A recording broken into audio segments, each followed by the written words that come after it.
I'm Tyler Lambert, and today we're going to talk about reverse engineering Android apps. And before we get into reverse engineering apps, it's really important whenever you're reverse engineering that you know your platform pretty well. And since I'm assuming a lot of you don't know the Android platform, I'm going to try my best, and I'm going to kind of build from the ground up. And at the very end, we'll actually get to the decompiling and disassembling of applications. And we're going to kind of justify how things are laid out and why they're laid out that way in order to kind of build some context to what we're looking at. So what we're going to talk about first is Android application compilation and the evolution of how apps have been compiled. And this will justify why some of the files are where they are inside of applications so that when you open them up, you will know what you're actually looking at. Then we'll go over APK internals, which is actually opening up the APK. The APK stands for Android package. It is the format of the code that gets executed. It's not actually the executed. It's like it's a jar file pretty much. And then we'll get into signing and how we create authenticity with our and integrity with our APKs. And then we'll go into obfuscation, how to compress your app and make it a little bit more challenging to reverse so that you can protect your intellectual property. And then we'll go finally into the interesting stuff, which is disassembling, decompiling, and patching. And some things that I wanted to mention that we're not going to cover but need to be mentioned because it's important to, like I said, build this background of the Android platform in order to understand why things are happening. The Android application development, it's really important to know how to build Android apps because you can look at the code all you want, but unless you understand what it's doing and why it's there, you're not going to get too far. But I will hold your hand today and kind of walk you through what's happening so I can kind of just give you a proof of concept and maybe encourage you all to get into Android development and then later down the road reverse engineering. Then Android OS, it's a rather complex topic. It's very interesting on how to protect the hardware. It's a very big topic. Same with iPhones. Then system security, hand in hand with OS. And then encryption, we will glance over some encryption, but we're not going to really explain why it works and how it works. We're just going to kind of say this, we're going to take the hash of this, we're going to encrypt this. Also, I don't want anyone to get really discouraged. Reverse engineering can be challenging. Android reversing is a very easy way to get into like binary reversing because it kind of breaks down the process for you to like an easy and manageable way. So first, we're going to talk about compilation process. The flowchart on the left is a regular C/C++ program where it starts with the preprocessor. It looks at all the macros and includes and excludes certain code chunks depending on if you need it or not with your make files. Then you go to the compiler. It reads your source code and it compiles it into assembly. And then you have an assembler which parses your assembly code and assembles it into object code. And from here, a thing called a linker will take all of your object code and compile it into a single executable. Or it will put certain spaces where a loader will load dynamic libraries. So then on the right, we have the Java compilation process, but it's a little bit different because it solved a major issue, which was platform independence. So when you compile a C program, you have to compile it for Mac, Windows, and Linux. And so whenever you guys go to a download site and you see like, click whichever operating system you have, that's because it's relying on system-dependent binaries. And during this linking down here, see if you can see my cursor? Yeah, so during this linking down here, it's linking system-dependent binaries, and you have to kind of cater your code towards each platform. But Java fixed this, air quotes fixed, made this easier by creating a thing called bytecode, which is you compile your Java source code, like your readable Java files, into a .class file, and that .class file will then be interpreted by Java virtual machines that are dependent on each platform.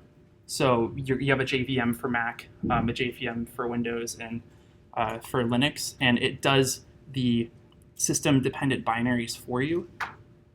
And hold on, we're gonna get to the Android part here in just a minute. Like I'm trying to build up some context. Like it'll all make sense soon.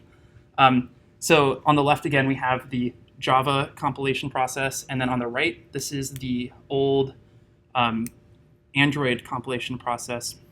And it really makes sense for Android to use Java because you have so many different hardware manufacturers that that run these apps, and it makes sense for like I don't want to, as a developer, have to develop for Samsung, Google, or Sony or whatever. I just want to kind of build it once and have it work on all platforms. So they created a thing called a Dalvik virtual machine, which is optimized for Android phones. And so in between these two steps here, it just is a normal Java compilation, writes a bytecode, and then there's a thing called a Dalvik Exchange, DX. It's in the Android open source project, and it converts bytecode into a DEX format. It's just a new format for bytecode that the Dalvik virtual machines can then parse.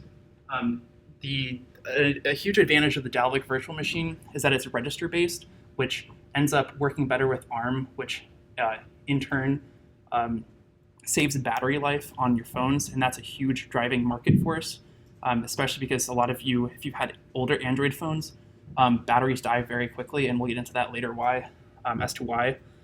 But the current Android phones have an improved compilation process, and it uses a thing called ART, which is Android Runtime. And it's the same process from bytecode to DEX. And the DEX file is what's actually included in your Android package, your APK file, and that's what we're going to be reversing. So this is the important part right here. But ART, when you download an APK from Google Play Store, it gets to your phone, it's in your data partition, and then you install it. And this installation process actually takes a little bit longer because when you download it and you see the little install bar, if anyone's downloaded apps from the Google Play Store, you'll see that it kind of takes a minute. It's because it's actually compiling the DEX file into a system specific binary, which is an ODEX file, an optimized DEX file. And so that way when you run it, it's almost like running a C program. It's a lot faster because the old Dalvik over here is a thing called a just-in-time compiler. And so what that did is it said, oh, we have this DEX file.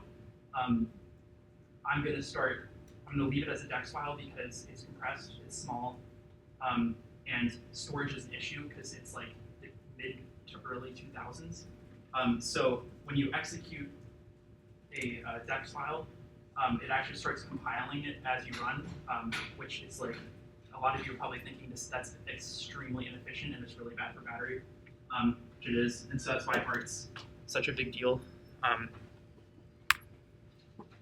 right, so now that we kind of see where the classes.dex file comes from, we're going to actually open up an APK file. An APK file is just a zip file. So it can be unzipped, like in the top right window. I literally unzipped it with unzip. It's almost like taking 7-zip and saying like extract here. That's like the Linux equivalency. So now we can see inside of all the components inside of our APK file. And the first thing we have is an Android manifest. And this is where like knowing how Android apps work comes into play, because you deal a lot with this, and it lists your activities. And if any of you Android users have like been going through an app and you click on a new button and you see this kind of fade away UI and then it kind of pops back up at you, that's actually the default animation to change activities. And so an activity is just where you put something. So like I'll have like one, air quotes activity. I hate to use that in the definition. But we'll have like a login activity. We'll have a messaging activity. We can have all sorts of activities, but they're all listed in there, and that's really important because one of the activities is your main activity, and it's like imagine your Java main method. Like that's where you're going to start your app. That's the first activity that's going to appear when you click on the icon. So it's always a really good place to start when you're reversing, to see like, well, what first gets loaded? Where am I going? What are my options? It also lists the permissions. So if you download an Android app and it's like, oh, can I access your photos, contacts, your SMS messages all at once, and you kind of like choose what you accept and deny, those are defined there, and I put it in the middle right here. So this this Android manifest file is asking for SMS, Bluetooth, to read your contacts, call log, and fingerprint for the newer Android phones. So that one's pretty important. Then we have the classes.dex file, which we went over in the previous slide here. The classes.dex file is just this file. It's the bytecode that's compiled in a DEX format so that the Android runtime can compile it into an ODEX format and then execute it. So this is the file that we're actually going to be decompiling and disassembling because it's our bytecode, but we'll get to that later. So then we have the resources.arsc, and this is our compiled resources file. And so a resource is anything from a list of your strings to images to your layouts, like how your UI is laid out. It's all specified in an XML file. And so it takes these XML files and it compiles them all into one compiled, like air quotes, binary. And so it's easy to parse when you're running. And when you start your app, it actually fills in a bunch of IDs so you can reference certain XML components by an int as opposed to trying to do a depth first search, directory search to find your XML file. So then we have the res directory, which actually has your resources, and it's in like a normal plain text XML code. These are all of the files that get compiled into the resources.arsc. And finally, we have the meta-inf. And if anyone's ever gotten deep into Java, you've probably seen this before because it's in the jar format. And before we I tell you what this is, I have to kind of digress into what code signing is to explain what the meta-inf is and what's inside of it. So we have three files, a manifest.mf, cert.sf, and a cert.rsa. And you can see my pointer, right? Okay. So the manifest.mf, all these files are to create authenticity and integrity, which means that the data has not been altered in any way between like the Play Store and us, and that the person who signed this APK file is actually the person who signed it. Like you can't, it's a public key. We'll get into that. So the manifest.mf file, it takes every single file name. So like for here we have like Android manifest, and then it takes the SHA-1 hash of the actual contents of the Android manifest, and then it base64 encodes it. And then it does that for every single file and just goes down every single file in your APK. And so a lot of people will be like, okay, well, we're secure here now, right? Well, not really, because I can just take the Android manifest, change something, and then just recompute the hash and then replace it right here. And then when it gets to someone's phone, they'll think it's legit and then it hasn't been tampered with. So in order to prevent us changing the manifest.mf file, they created a cert.sf file, which is a signature file. And so what this does is it hashes the manifest file. So it takes right here at the top, it takes the hash of the entire manifest file and puts it right here. And if you don't believe me, I actually ran OpenSSL and did it myself right here, and the two hashes match. And they are base64 encoding, which a lot of you CTF players know from that that suffix of the equal sign. So yeah. Anybody ever hears me talk about Android? Like the first technical job I had was at a government subcontractor, and what we were doing, I was a minor, so I'm not legally bound to my contract, is injecting content into Android phones exactly in transit where he said, between either the manufacturer or the Play Store to an end device.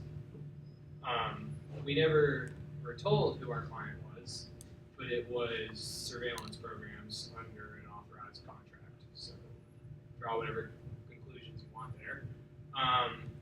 And one of the biggest issues with the company was 99% of the company had no familiarity with what the manifest.mf was. So they'd be like, why can't we just inject it in transit? And it's like, you can't just inject it in transit because 99 to 100% of things that go into Android is signed, certed, hashed. So definitely relevant. Yeah, it's a very, very, good point. It's a very important topic. And I know this kind of sounds like a lot of hand waving, but you can definitely man in the middle without this. So now that we have the signed manifest, now we have the signed manifest MF file, it then goes through each entry and takes the name and the SHA-1 hash, like including the prepended strings here, and then it takes the hash of that and then adds it here. So for classes.dex, I actually did it manually right here for you guys. I took the entire entry in the manifest.mf, and then I took the SHA-1 hash, base64 encoded it, and this is our output. And you can see that it matches the output right here. And so this seems like good and all, like so far, but again, we can just change the signature file and then change the manifest file and just rehash everything. So they came up with this cert.rsa file, and this is a little bit more complicated. It takes the cert SF file and it hashes this file, and then it encrypts it with a private key and then appends it to the cert.rsa. And so in order to get to see if your cert.sf has been tampered with, you have to take a public key, decrypt the hash, and then compare the two hashes. And so that's a little bit confusing. I get it, but it's the way that you can say, hey, in my cert.rsa, which has a signature and a public key, it says, hey, in this public key, if the hashes match the cert.sf, then the entire chain of cryptography should be valid and it works. So this sounds like a foolproof plan. We have math on our side. No one can stop us, right? Well, not really, because Android doesn't use a certificate authority. It doesn't have any form of public key infrastructure at all. So we can download from the Play Store, and that is a secure download. But once it's on your phone, you can now re-sign everything. And there's tools for it in the Android open source project. So you can see, hold on, where do I have it? So right here, Stack. This is a patched APK. I downloaded it from the Google Play Store. I'll show you some more images later. And I just re-signed it, and then you can flash it or install it using Package Manager to your phone, and it actually accepts it because all it knows is, hey, I'm given this public key cert and this chain of hashes, and if everything matches up, then I'm going to install it. But it doesn't really verify if that public key is from the correct person because it doesn't have a certificate authority and or a public key infrastructure of any type. I'm going to get questions at the end, so hold on. I might get there. So they also introduced this version 2 signature, which is targeted towards OTA updates, but they'll let you do it with your APKs. And this is a little bit interesting because it takes, after you do all this cryptography fun, it actually hashes the entire APK when you're done. And so some of you might be thinking, well, okay, you hash it, but you already have the APK, so where do you put it? And Google came up with the kind of hacky solution that we're going to append it to the bottom of the APK using a null terminated string, so pretty much just an empty string right here. You can see this entry right here, this PK, and it's 6 bytes, no name, and the last 6 bytes is a comment. So it says the comment's on this entry is going to be 6 bytes, and that is the offset from the APK. That's the offset into where the signatures are. So it's for this file, it's 01AB19BA, and at the bottom, I just jumped to it and binary ninja, and you can kind of see on the right-hand side we get to the signature block. So that's how you verify integrity and authenticity. But like I said, we can always just re-sign everything once we have it locally. Now we're going to get into obfuscation, which is kind of making the reverse engineer's life a little bit harder. It takes out like symbols, and I'll show you a comparison soon. So this operates in between these two steps here, the bytecode and the dex, and that's where all of this compression is done. Where did I say? They're also like it provides static analysis obfuscation, but it doesn't actually mess with your dynamic analysis. So like if you try to debug an APK, you can just go right on ahead and keep debugging your APK. But there are commercial tools like DexGuard, which do protect against dynamic analysis. So if you try to actually debug it, it'll like unlink or unhook your debugger and use some clever tricks. But I looked into it and I was like, well, this sounds really nice. Let's see how much it costs. And then it said there was a button that said request price. And I was like, well, if you have to ask, it's too much. So I was like, this is out of my budget. I'm not going to put this in the presentation. So ProGuard is nice because you just add it to your Gradle build file. It actually comes already installed and it's already pre-populated. And when you build for release, it actually does this automatically. And but it's normally the compression's disabled, so minify enable is set to false. And so when it's set to false, this is the code that we get, which is like completely readable. And to walk you through this code really quickly, because I did promise that I would kind of make sure everyone's following this. This is a method that shows an alert dialog. An alert dialog is what you see right here on the right-hand side, the image, which is just, it's kind of like a pop-up being like, hey, do something. And it takes two strings, a title and a message. And so for this one, it is integrity error is the title. And you can see it sets the title right here. And then it sets the message, which is this can only run on Russian devices. And then set cancelable means if you hit the physical back button that it won't go away. So it's like kind of one of those really annoying pop-ups that you have to like kill your app to get out of. And then it sets the button to exit, which means if you press the exit button, it'll close the app.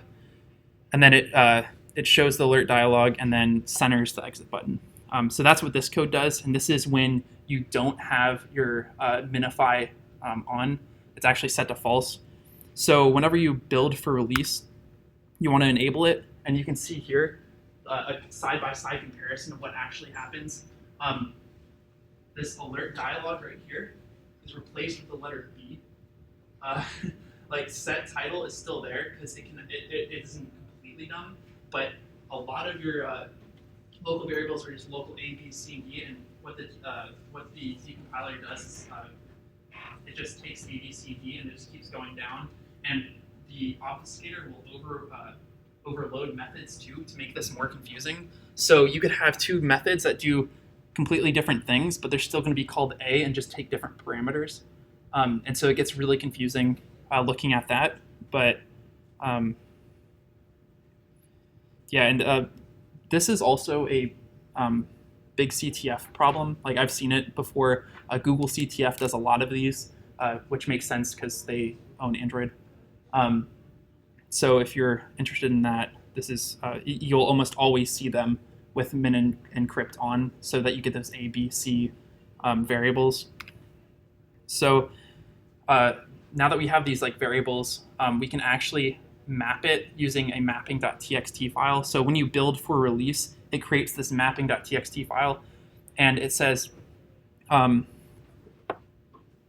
like, yeah, the show exit alert dialog is A, and that's right here. That's A, and it still overloads all of the methods, so it gets confusing. So you have a lot of A's, and it does it per package as well. So if you switch to another package, you're back to A. So you kind of get sick of that really quickly. And this is important to know because when you release, Android can actually tell you if your app's crashing on people's devices. Like if your app ever crashes and you send a report to Google that this like crash report, it'll send it to Google servers, and it'll give them a stack trace. But then the stack trace has all of these A's and B's. So if you give Google your mapping.txt file, it'll resolve all of those A, B, C, whatever, and when it returns back to you, it's actually all in like readable text, which is kind of cool. That was a neat solution. Okay, so now that we've gone over some of the techniques to make our lives hard, which is obfuscation, compression, and we've gone over how apps are compiled, the internals, and how things are signed, we can finally get into the interesting part, which everyone came for, which is the disassembling and decompiling of Android applications. And so first thing we're going to talk about is SmallE, and SmallE is an assembly language that compiles directly into DEX format. And so, you know, the second somebody made a SmallE compiler, someone made a decompiler. So there's back SmallE, which takes it from a DEX file back into SmallE code, and then you can compile it back into a DEX format. And so this right here is where all of your patching takes place. So you'll back SmallE it into the SmallE code, and then you'll edit it, and then you compile it again, and then you build your entire APK, sign it, and you push it, and then that's how you patch an APK and add your own code to it. Or if you're like, a lot of you, if you have games and you're like, I want to have 1 million lives, like that's how you do it, which I'll get into in a minute. So yeah. So here's a little like hello world example to just show you what SmallE looks like. It's a sort of assembly language. It's similar. So here it just says we're going to use 2 registers. Then set object. It performs and identifies an object, which in this case is print stream for us, and which is right here. And then it finds the out field from the what is it? Output stream. So output stream is here. Print stream extends it, but out stream contains the field variable out, and so it loads that into v0, and then it loads the string hello world into v1, and then it invokes a virtual, and a virtual method is any method that's not static or private or I wrote it down. Static, private, or final. So it just says print, and then we return. So that's just like the simple hello world, just to kind of give you a glimpse at what the syntax looks like. And there's plenty of documentation online if you look. Google published a lot. So there's a better tool than just using back SmallE and SmallE to go back and forth between the DEX format. There's apktool, and so it uses back SmallE to bring it back to the SmallE code, which is inevitable. But it also decodes all of your resource files. So if you remember back to when we were talking about resources.arsc, that's the compiled resources file, and this will decompile everything for you to make it really easy to read, including your Android manifest. So this is important because what usually you'll do is look at your Android manifest, find the activity that has the main intent, and the main intent is kind of like, hey, when we start the phone, this is the activity we're going to start, and that's usually a pretty good place to start, which I mentioned earlier. Also, this tool rebuilds everything, including your resources, and it puts it back into an APK format for you. So this is like a very good tool used for patching. And finally, we have decompiling. And so something I kind of glanced over, disassembling brings you back to assembly code. So that SmallE assembly-like language, that's why we call it an assembler. But decompiling brings it back to some pseudo source code. But in this case, it's actually Java code. It should work. As you can see here, this is working Java code. But instead of going back and forth between DEX and SmallE, it takes it from DEX to bytecode, and then it decompiles that. And some of you might be thinking, like, why on earth would we do that? But Java is an old language. It came around in like mid 1990s, and decompilers have been around for this since like the early 2000s. So why would we reinvent the wheel and try to say, okay, we have these decompilers, let's make it work for this DEX format, when we can just convert it back to this bytecode? And it's not like it's really like a proprietary way of compiling it. All of this is open source, and you can literally just Google the DX tool, which is the tool that takes bytecode and puts it into the DEX format. Yeah, so we'll use DEX to jar, which, like I said, takes it from DEX format back to bytecode and then compiles it into a jar. And now that we have a jar file, we can use well-known Java decompilers. So in this window here, we're using JD GUI. JD just stands for Java Decompiler, and then GUI for Graphic User Interface. But the thing about decompiling is we can't rebuild from this state. So usually what I would do is just decompile it, figure out what I want to change, read the code, and then go to that file in SmallE, and then find in SmallE where I want to change or patch, and then make my changes there, and then recompile it from apktool. So I'll kind of give you a little bit of a rundown on like the life cycle of like screwing with an Android app. So the first thing, obviously, download from the Google Play Store. So in this case, we're going to be looking at Stack. Before you freak out, I leave slides out that are, yeah. So we download from the Google Play Store. And by the way, I've purchased this app before just for my just so I know. I feel like if you're ever going to screw with software, you always need to own it first. So then we're going to use ADB, which is the Android debug bridge, and we're going to use the shell command, which says, okay, run this as shell, like using a shell command. So it's kind of like popping shell and then running this following command, which is pm list packages. So pm is the package manager, and it just keeps track of all your packages, allows you to install and uninstall and obviously list your packages. And then we're going to grep for the app name. So right here we did that ADB shell pm list packages, and we grep for stack, and it puts out the package name, which is com.catchapp.stack. Then we use the path command, which resolves the path to where the APK is, and it puts out right here base.apk. All of the APKs on your phone are base.apk. It tells the different apps based off of the path. So like here we have com.catchup.stack -1. So that's how it differentiates, but all of them are base.apk. And then we pull it, which is like just saying copy from the phone to my local computer. So now we have a copy of the stack APK that we got from the Google Play Store.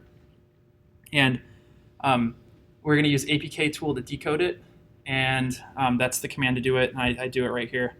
And I list, and we have this. Oh, this is building it. Hold on. So we decode it, and it lists everything out, and we make our patches. Some fishy steps here that I'm not going to mention, like things like you could patch ads and say like, oh, when I die, like ads supposed to pop up, and it like Google banners. Like down here or up there, like everyone's seen ads on their phones, and it gets really annoying. So like hypothetically, you could make the size of all of the banner ads 0, so it pops up but it doesn't show. That's always a thing. You could also like find where when you die in a game and it throws an ad, you could just kind of remove that code. There's all sorts of techniques you can do, but always do them ethically. So own the app first. This is for fun. So going back to here, when we rebuild our app, so we've made all the changes, we've played with ads, we've done whatever we need to do, we're giving ourselves 1,000,000 lives in some Unity game. Then you rebuild the APK with this command right here. And so now we have a patched APK, so we have stack patch.apk right here.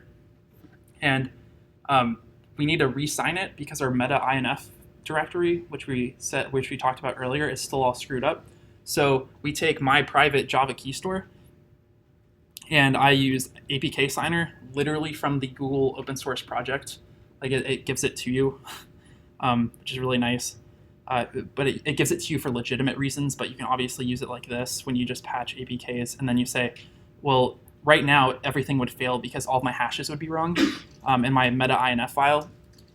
But instead, we're just going to redo the entire thing ground up. We're going to put a new public key on it. We're going to take all new hash chains. And when we actually tell the package manager to install it, it'll parse the APK, check all the hashes, and everything will look good. Because it doesn't have a certificate authority, so it doesn't check if the public key that I have is correct. So it's pretty fun to do that. And so just to show the difference, the one on the left is legit from Michael Morkos in Paris, the guy who made Catch App. And then the one on the right is the mysterious John Doe from Aperture Science in Cleveland, Ohio. I don't know. So that was kind of cool. But now for like a more practical stance, like, yes, you can like mess with your games. You can, inject some code that does fun things. Like you can add toast messages. You can remove certain checks. You can do whatever you want. But that's not really like too impactful in my opinion. And there's a lot of security features that like if you were to compromise an app, like you can't really go anywhere with it. Each app is sandboxed using SE Linux. And I showed some SE Linux permissions here. So this is it. SE Linux kind of takes security to an all new level where it just doesn't do mandatory access control on your files. It actually does processes and files as well, and allows you to group them in ways where you have like roles, types, ranges, users, and it gets a lot more confusing, and policy building is very hard. The SE Linux topic it can be an entire lecture on its own, but it pretty much says if I compromise an app or a service, I'm sandboxed and I cannot go anywhere else unless I have explicit consent to do so. So say if I found I messed with the stack app and I said, okay, like I'm just going to accept commands, whatever. I can only do what that process stack is. I can only do things within that. So I can't really like kind of like lock down. I guess that's the way to say it. And then you also have permissions. The typical malware thing is to just ask for all permissions and then hope the user accepts everything, because that's pretty much the only way that you can get to any sort of information that's like juicy. Then since we use Java, there's really no memory corruption, so that kind of sucks. So you can't really find like buffer overflows. You can't ROP. You can't do like stack pivots. You can't do anything really. There are other exploits, but I can't really. I'm not too versed in the Java exploitation. And yeah, we do have secure download from the Google Play Store. So it's kind of hard to man in the middle unless Michael knows some stuff. I don't know. Yeah. Yeah. Manufacturers or basically whoever owns that server. Yeah. But when you break it down though, all apps is just kind of an interface into some server. So like I'll enter my information and then it goes to some server and the server does everything. So it's not really like you shouldn't have too much like information stored on there besides like maybe like pictures or some documents. Most of it should be stored on a secure server. So there's really not like too much you can do from this perspective. But there are certain things that you should like take away from this, because like it is actually useful in reversing like APIs. Hold on, I'm gonna skip ahead for a sec.